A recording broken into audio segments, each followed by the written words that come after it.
All right, that was Prime Minister Modi, his reaction to the budget. Essentially, Prime Minister saying that this budget is more proactive than reactive. That's the way that India has dealt with the entire pandemic situation, and also pointing out that it's rare that one gets to actually see this kind of budget, and the focus was to ensure that there is all-round development, and also to ensure that there is transparency in the budget, and pointing out to the health and wellness part of it as well. Remember, there has been a massive outlay for the health expenditure as well, that the budget has done a more than 130% increase in health expenditure.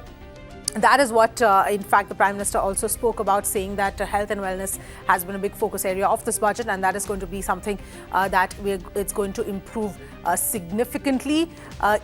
Ease of living is something that the Prime Minister has spoken about, constantly, and that is also something that the budget focuses on.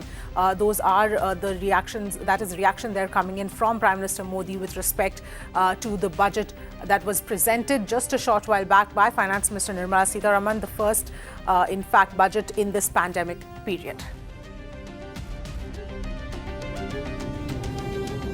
Well, amid a massive expectations and a COVID-hit economy, Finance Minister Nirmala Sitharaman presented the budget for 2021-22. This focused primarily on 6 pillars that included healthcare, agriculture and infrastructure, among others. Tax slabs, in fact, personal taxation remained unchanged, but the centre also announced its highest ever allocation towards healthcare, a total outlay of 2.23 lakh crore. In fact, those were some of the important points that were mentioned in the budget. But let's also talk now about the specific sectors that are important here. One of the sectors which needed the most attention, of course, during the pandemic was healthcare. A big boost coming in by the centre. Finance Minister announced a total outlay of 2.33 lakh crore. This is the highest ever allocation for the budget. Also, a new scheme has been announced called the PM's Atmanirbhar Swasth Bharat Yojana, which will focus on improving primary, secondary and tertiary healthcare. Even at the outset, I would like to say that the investment on health infrastructure in this budget has increased substantially. Progressively, as institutions absorb more, we shall commit more. Taking a holistic approach to health, we focus on strengthening 3 areas: preventive, curative and well-being. Health systems. A new centrally sponsored scheme, PM Atmanirbhar Swasth Bharat Yojana, will be launched with an outlay of about 64,180 crores over 6 years. Honorable Speaker, I have provided 35,000 crores of rupees for COVID-19 vaccine.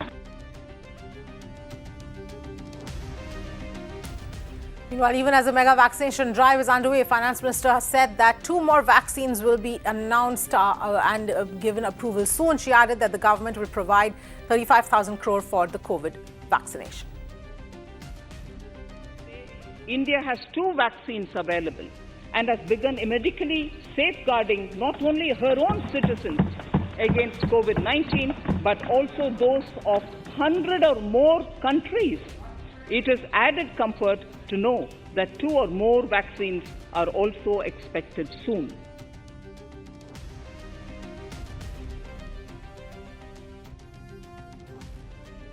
Meanwhile, with polls in several states around the corner, there were schemes announced for poll-bound states. Sitharaman announced highway projects for the poll-bound states, including of Assam, West Bengal, Kerala and Tamil Nadu. FM also announced special scheme for welfare of women and children and schemes to the tune of 1,000 crore for tea workers in both Assam and Bengal. Further augment road infrastructure, more economic corridors are also being planned. Some are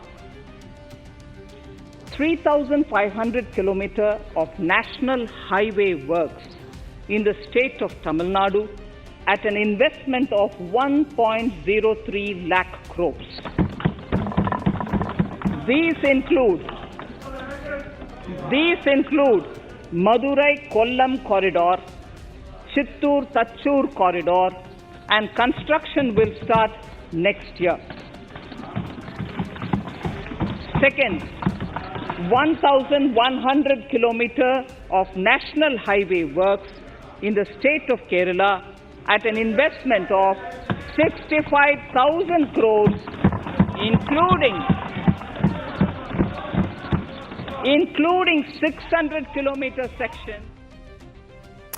All right, let's in fact now focus a little bit on the entire healthcare sector and the kind of boost that it has got this time round. Joining me at this point in time is Sangita Reddy, Joint Managing Director of Apollo Hospitals at this point. Thank you so much, Sangita Reddy, for joining us. Your first reaction to the budget, of course, this is as far as healthcare is concerned, it was expected we might see a big jump in the healthcare spends. But of course, the important part is not just how much, but it is also where the spending is going to happen. So clearly this has been a very well thought through budget. I think it's focused on health and well-being. It has created physical and financial capital, infrastructure. It is focused on inclusive development. It's looked at human capital, innovation, R&D, but just focusing on the health and well-being. I think the headline point truly is that with the enhanced allocation of almost 137% of the original budget, we have finally moved to 1.9% of GDP. So this is an increase that we've been waiting for many years. It's also been powerfully segregated into 64,000 crores under the PM Atmanirbhar Swasth Bharat Yojana, which will be laid out over the next 6 years. But it also looks at primary, secondary, and tertiary care.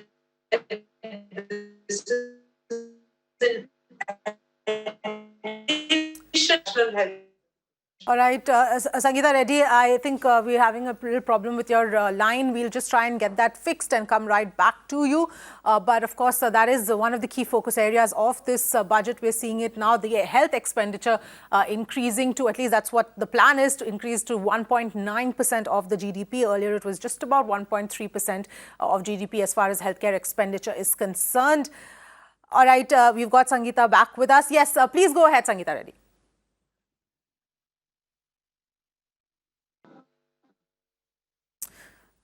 All right, we'll try and get that sorted, but those are some of the important details here as far as the allocation for healthcare is concerned. 2.23 lakh crore is what we're talking about as far as healthcare, and the promise to ensure that, you know, across the board, primary, secondary and tertiary healthcare is in fact taken care of. Sangita Reddy with us once more.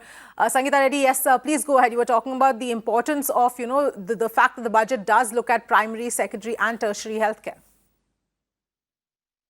Exactly, Avani, and it also looks at what can be done with new public health units, strengthening the rural health sector units, the wellness centers. I think the significant outlay of 2 lakh crores in the urban Jal mission, that's another very important one because water is critical to health. The vaccine allocation of 35,000 crores for vaccine, I think we estimated that it needs about 30,000 crores. If you look at 200 rupees as the cost per vaccine, then 2 doses is 400, then the cost of administering it. So this allocation should enable us to get to at least 30 to 40% of the population. This in conjunction with what public will spend and corporates will spend will bring us to the critical 50 to 60% of the country, which will enable herd immunity. So this is a significant public health program that we should commend I think we should be very happy about the budgetary allocation to healthcare. The only thing which I, wish that we had seen more was enhanced enablement of health insurance for the middle class. And while that is there, we had asked for increase income tax to enhance the amount. But hopefully that also will come. Right now, we commend the health focus of this budget.